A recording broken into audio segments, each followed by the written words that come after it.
Hi, fourth graders. All right, chapter 3. I started in on Winn-Dixie right away, trying to clean him up. First, I gave him a bath.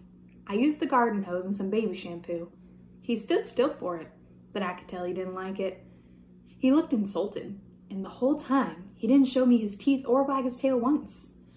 After he was washed and dried, I brushed him good. I used my own hairbrush and worked real hard at all those knots and patches of fur that stuck together. He didn't mind being brushed. He wiggled his back like it felt pretty good.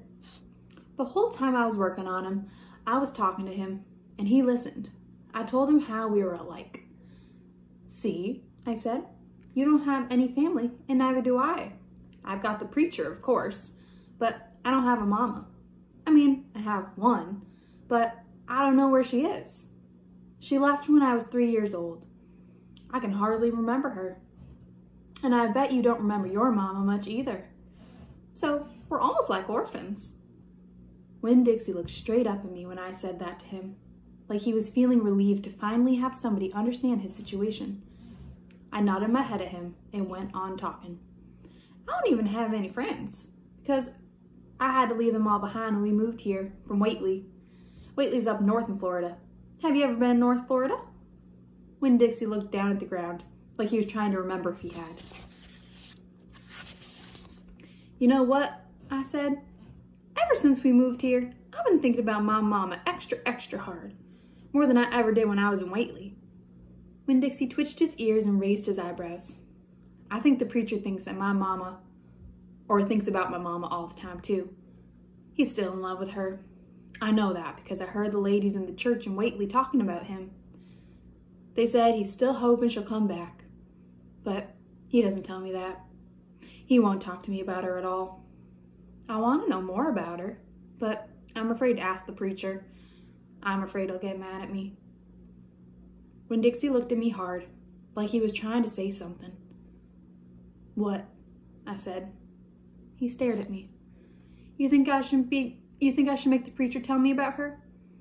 Winn-Dixie looked at me so hard he sneezed. I'll think about it, I said. When I was done working on him, Winn-Dixie looked a whole lot better. He still had his bald spots, but the fur that he did have cleaned up nice. It was all shiny and soft. You could see his ribs, but I intended to feed him good, and that would take care of that. I couldn't do anything about his crooked yellow teeth, because he got into a sneezing fit every time I tried to brush them with any toothbrush, and I finally had to give up. But for the most part, he looked a whole lot better, and so I took him into the trailer and showed him to the preacher. Daddy, I said. He said. He was working on a sermon and kind of muttering to himself. Daddy, I want to show you the new Winn-Dixie. The preacher put down his pencil and rubbed his nose. Finally, he looked up.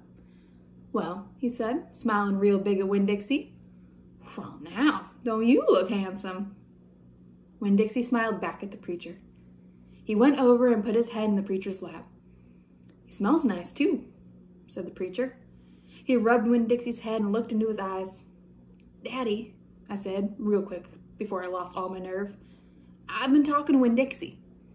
Is that right? The preacher said. He scratched Winn-Dixie's head. I've been talking to him, and he agreed with me that, since I'm 10 years old, you should tell me 10 things about my mama. Just 10 things, that's all. The preacher stopped rubbing Winn-Dixie's head and held real still. I could see him thinking about pulling his head back into his shell. 1 thing for each year I've been alive, I told him. Please? Winn-Dixie looked up at the preacher and kind of gave him a nudge with his nose. The preacher sighed. He said to Winn-Dixie, I should have guessed you were going to be trouble. Then he looked at me. Come on, Opal, he said. Sit down, and I'll tell you 10 things about your mama. All right, that's chapter 3. I hope you are all having a good time. I'm thinking we will be video chatting tomorrow. I have to email families to see what time works for everyone. We can set that up. Maybe we could just have a little morning meeting or something like that. All right, see you guys soon.